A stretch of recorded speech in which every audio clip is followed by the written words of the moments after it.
Hello hi అందరికీ నమస్కారం. Welcome to Suma YouTube channel. ఈ వీడియోలో నేను మీకు పెసరపప్పు చారు చూపించబోతున్నాను. దీనికి 2 క్యారెట్లు, 2 ఉల్లిపాయలు, 2 పచ్చిమిరపకాయలు, ఇంకా బెండకాయ ముక్కలు, టొమాటో, ఇంకా ఒక మునక్కాయని ఇలా బాగా కడుక్కొని సన్నగా కట్ చేసుకొని పక్కన పెట్టుకోవాలి.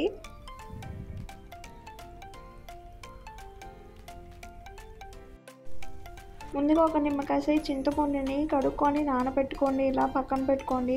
తర్వాత మనం దీంట్లోకి కొంచెం పెసరపప్పుని యాడ్ చేసుకోవాలి. నా దగ్గర అయితే నార్మల్ పెసరపప్పు లేవు కాబట్టి నేను ఇవి తీసుకున్నాను.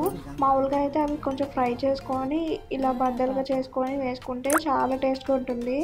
ఇలా పెసరపప్పుని బాగా కడుక్కొని ఒక 5 నుంచి 10 మినిట్స్ ఉడికించుకోండి. తర్వాత అదే గిన్నెలోకి మనం ముందుగా కట్ చేసి పెట్టుకున్న ఉల్లిపాయలు, మునక్కాయలు, ఇంకా మనం ముందుగా కట్ చేసి పెట్టుకున్న బెండకాయలు, టమాటాలు, క్యారెట్లు అన్నీ దాంట్లోకి యాడ్ చేసేసుకోవాలి.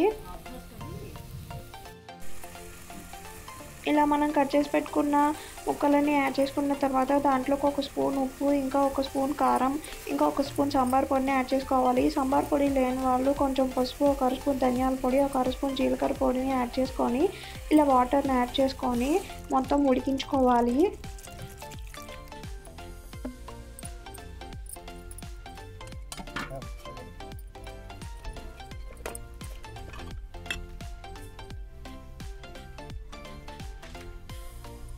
చూడండి, ఇలా వాటర్ని యాడ్ చేసుకున్న తర్వాత మొత్తం బాగా కలుపుకొని ఒక 7 నుంచి 8 మినిట్స్ దాకా ఉడికించుకోవాలి. ముక్కలు కొంచెం ఉడికిపోయిన తర్వాత మనం దాంట్లోకి ముందుగా రెడీ చేసి పెట్టుకున్న పప్పును కూడా దాంట్లోకి వేసేసుకోవాలి. చూడండి, ఇలా మనం ముందుగా రెడీ చేసి పెట్టుకున్న పప్పునంతా దాంట్లోకి యాడ్ చేసుకున్న తర్వాత మొత్తం కలిసే విధంగా బాగా కలుపుకోవాలి.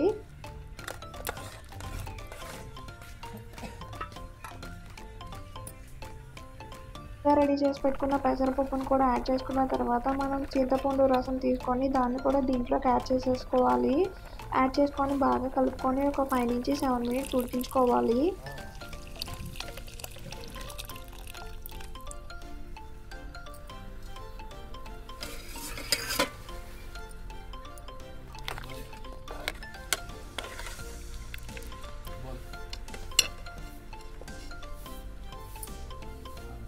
చూడండి, ఇలా మొత్తం కలిసే విధంగా బాగా కలుపుకొని మూత పెట్టుకొని ఒక 7 నుంచి 8 మినిట్స్ దాకా ఉడికించుకొని తర్వాత మూత తీసుకొని చూసుకుంటే మనకి పెసరపప్పు సాంబార్ రెడీ అయిపోతాయి. చూడండి, మనకి మంచి కలర్ కూడా వచ్చేసాయి కదా. ఇప్పుడు మనం దీనికి తిరుమూతలు రెడీ చేసేసుకుందాం. ఒక గిన్నె పెట్టుకొని దాంట్లో ఆయిల్ వేసుకొని ఒక ఎండుమిరపకాయ తుంచి వేసుకోవాలి. తర్వాత దాంట్లోకి మనం ఒక 4 వెల్లుల్లిపాయ రెబ్బలను కూడా యాడ్ చేసుకొని కొంచెం ఫ్రై అయ్యేదాకా వెయిట్ చేయాలి.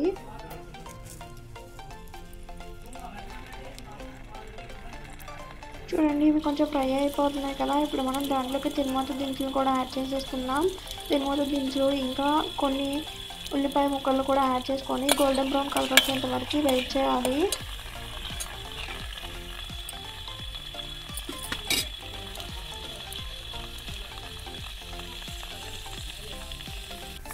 చూడండి, ఇవి గోల్డెన్ బ్రౌన్ కలర్లోకి వచ్చేసాయి కదా. ఇప్పుడు మనం కొంచెం కరివేపాకును కూడా యాడ్ చేసుకుందాం.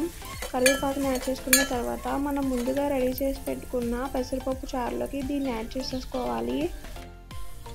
చూడండి, ఇలా మనం తిరుమూతను కూడా దీంట్లోకి యాడ్ చేసుకున్న తర్వాత బాగా కలుపుకొని దించి సర్వ్ చేసుకుంటే ఎంతో రుచికరమైన పెసరపప్పు చారు రెడీ అయిపోతుంది. సింపుల్గా, ఈజీగా రెస్టారెంట్ స్టైల్లో మనం ఇంట్లోనే రెడీ చేసేసుకోవచ్చు. ఒకసారి ట్రై చేసి చూడండి. ఈ వీడియో మీకు నచ్చినట్లయితే లైక్ చేయండి, షేర్ చేయండి, సబ్స్క్రైబ్ చేయండి. Thanks for watching.